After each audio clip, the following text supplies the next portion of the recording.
northwestern Polk County in central Florida until 8:15 p.m. Eastern Daylight Time. At 7:44 p.m. Eastern Daylight Time, a severe thunderstorm was located 8 miles northwest of Wauchula, moving southeast at 15 miles an hour. Hazard, 60 miles an hour wind gusts and quarter-size hail. Source, radar indicated.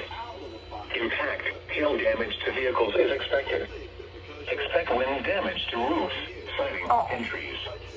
Locations impacted include Wauchula. We're following the one who was called a man of sorrows, who was acquainted with grief, who went to the cross and he said, take up your cross and follow on the him. lowest floor of a building. Remember Elijah? Severe thunderstorm warning has been issued until 8:15 p.m. Eastern Daylight Time for the following counties.